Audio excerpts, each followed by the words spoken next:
World Cup 2026 có thể là kỳ World Cup kỳ lạ nhất lịch sử bóng đá hiện đại.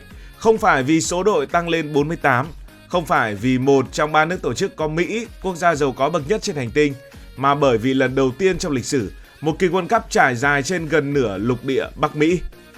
Đây không phải là câu chuyện về chiến thuật, không phải là câu chuyện về việc đội tuyển gọi ai, không phải là câu chuyện của huấn luyện viên, mà là câu chuyện về địa lý World Cup.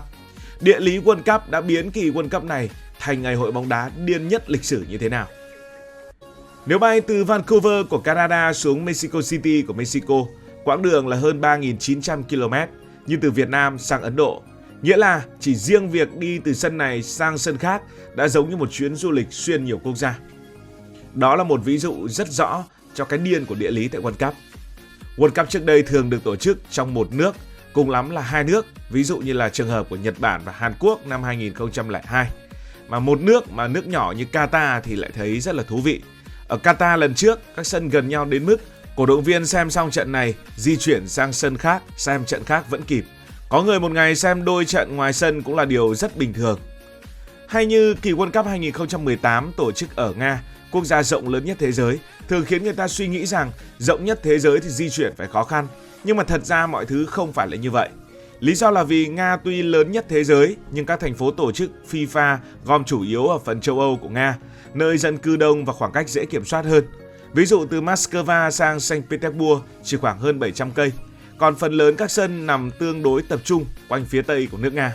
Bên kia toàn băng với tuyết, đá cho gấu nó say mà. Nhưng World Cup 2026 thì hoàn toàn khác. Đây là kỳ World Cup của khoảng cách siêu xa, của máy bay phải bay liên tục, của thời tiết thay đổi chóng mặt, của những thành phố nằm trên cao nguyên, của việc nóng lạnh đủ kiểu và của chuyện đi lại cực kỳ phức tạp, đều là những vấn đề địa lý cả. World Cup 2026 giống một giải bóng đá kết hợp tour du lịch xuyên Bắc Mỹ, và chính điều đó khiến kỳ World Cup này trở thành một câu chuyện địa lý cực kỳ hay ho. Đầu tiên, cái mà ai cũng nhìn thấy đó là World Cup trải dài qua 3 quốc gia. Một giải đấu nhưng có tới 3 nước cùng tổ chức, Mỹ, Canada và Mexico. Lần đầu tiên trong lịch sử có 3 nước đồng tổ chức như vậy. Nghe rất hoành tráng, nhưng phía sau là một đống vấn đề rất đau đầu, bởi 3 nước này khác nhau rất nhiều. Mỹ là siêu cường với sân vận động khổng lồ, đường xá rộng mênh mông thênh thang, mạng lưới máy bay dày đặc. Canada thì lạnh hơn, dân ít hơn nhưng diện tích thì cực rộng. Mexico lại mang màu sắc Mỹ Latin với khí hậu nóng hơn, thành phố đông đúc hơn và nhiều nơi nằm trên vùng cao. Chỉ riêng cái việc phối hợp giữa an ninh, nhập cảnh, đi lại, khách sạn, sân bay, giao thông, truyền hình, vận chuyển đồ đạc, chăm sóc cầu thủ đã là một cái bài toán khổng lồ. Lấy ví dụ luôn, một cổ động viên ví dụ hôm nay muốn xem bóng đá ở Los Angeles, vài ngày sau lại bay sang Mexico City rồi tiếp tục bay sang Toronto xem trận khác. Tất nhiên anh này không phải là điển hình cho tất cả mọi người, nhưng tức là trong một kỳ World Cup, người ta phải liên tục di chuyển qua lại giữa nhiều nước. Đây là điều cực kỳ hiếm cho lịch sử World Cup. Vì World Cup này được tổ chức trên một diện tích rộng lớn như vậy nên World Cup 2026 được ví như giải đấu của máy bay. Đây gần như là kỳ World Cup của sân bay. Một điều cực kỳ thú vị là phần lớn các trận đấu diễn ra ở Mỹ. Trong số 16 thành phố chủ nhà, Mỹ chiếm tới 11 thành phố. Nhưng nước Mỹ thì cũng quá rộng, rộng đến mức nhiều người châu Á chúng ta khó hình dung. Mỹ rộng tới mức gần giống như là một châu lục. Ví dụ bay từ New York sang Los Angeles mất khoảng 5 đến 6 tiếng, gần bằng bay từ Việt Nam sang Nhật. Khoảng cách giữa Seattle và Miami, Vancouver và Dallas, Toronto và Mexico City cũng đều cực xa. World Cup này vì thế sẽ là giải đấu của máy bay, của sân bay, của khách sạn, của đường cao tốc và của cả những chuyến đi dài rất mệt mỏi. Có đội có thể phải bay hàng ngàn cây số. Đây là thứ khiến nhiều huấn luyện viên lo ngại. Bởi bóng đá bây giờ thì nhạy cảm với cái việc lệch giờ ngủ nghỉ, thay đổi thời tiết, thay đổi nhiệt độ, thay đổi độ ẩm, cơ thể mệt mỏi vì di chuyển nhiều. Nói tóm lại là cái gì thay đổi thì cũng đều bất lợi cả. Thế nên World Cup 2026 không chỉ cần bác sĩ thể thao mà còn cần người giỏi sắp xếp các chuyến đi lại. Yếu tố địa lý tiếp theo ảnh hưởng đến kỳ World Cup này đó là múi giờ. Một kỳ World Cup có quá nhiều múi giờ ở Bắc Mỹ rộng tới mức mà các cầu thủ sẽ phải học cách để thích nghi.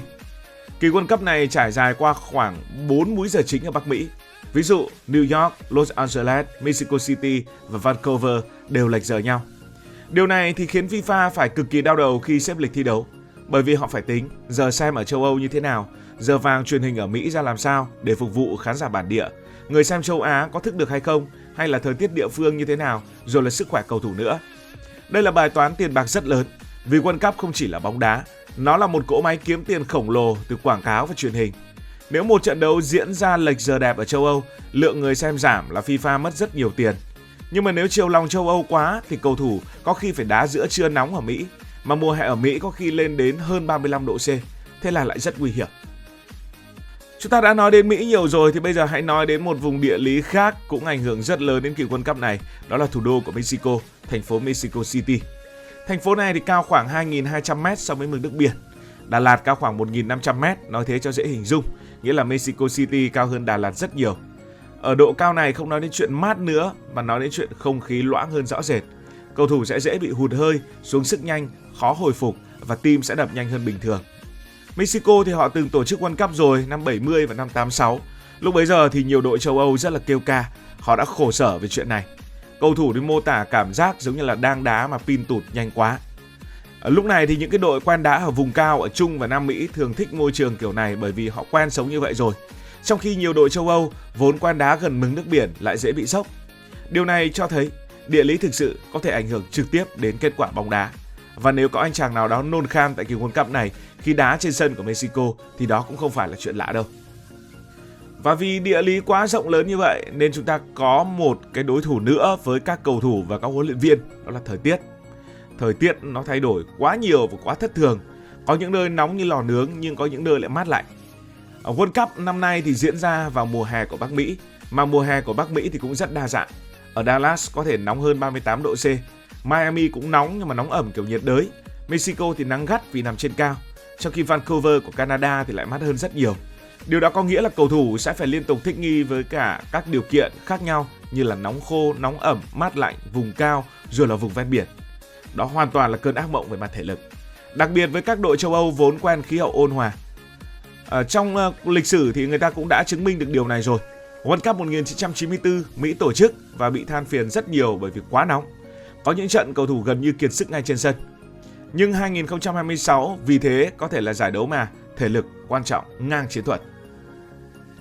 Và bởi vì kỳ World Cup này tổ chức tại 3 nước, thế nên các sân vận động cũng phản ánh địa lý và văn hóa Bắc Mỹ rất rõ rệt. Đây gần như là World Cup của bóng bầu dục Mỹ. Vâng, không sai đâu. Một điều thú vị là phần lớn sân World Cup 2026 vốn không được xây dành riêng cho bóng đá ngay từ đầu. Chúng được xây chủ yếu cho bóng bầu dục Mỹ hoặc các buổi biểu diễn ca nhạc khổng lồ. Ví dụ sân AT&T ở Dallas sức chứa hơn 9 vạn người. Nó to tới mức màn hình giữa sân nhìn như là tàu vũ trụ. Nhưng cái hay là các sân này phản ánh đúng văn hóa của Mỹ. Người Mỹ thích nó phải lớn, bãi đỗ xe phải rộng mênh mông, đường cao tốc nối đến sân cũng phải siêu rộng và khu vực ngoại ô thì cũng không hề kém cạnh. Bởi Mỹ là quốc gia của ô tô. Ở châu Âu, nhiều người đi tàu điện đến sân bóng. Còn ở Mỹ, hàng chục nghìn chiếc xe ô tô đổ về sân cùng lúc là chuyện bình thường. World Cup 2026 cũng vì thế sẽ là lần mà bóng đá phải thích nghi với kiểu văn hóa xe ô tô của nước Mỹ. Chắc chắn rồi, không phải là lần đầu tiên. Với các cổ động viên thì sao?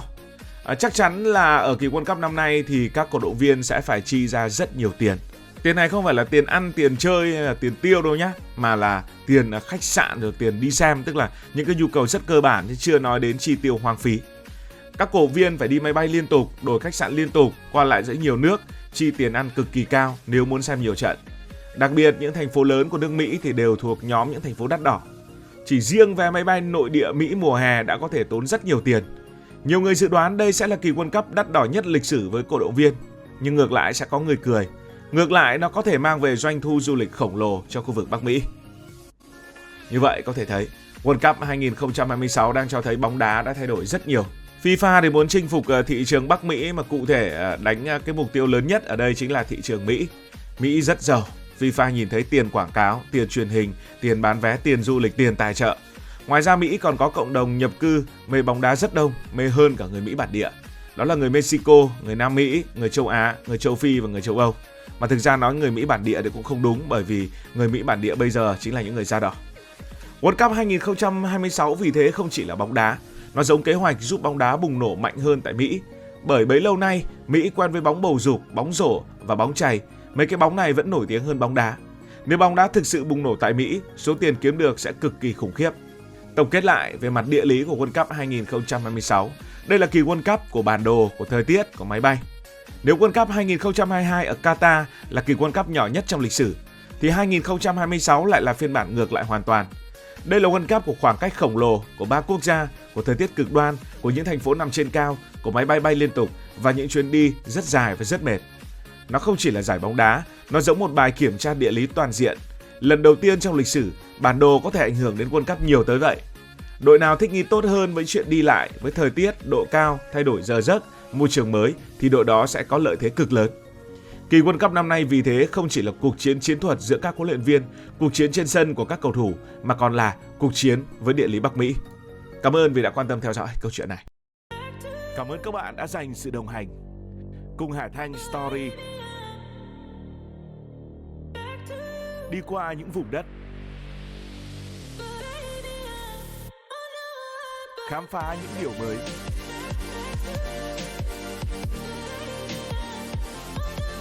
Đừng ngần ngại, hãy để lại những góp ý và xin được hẹn gặp lại.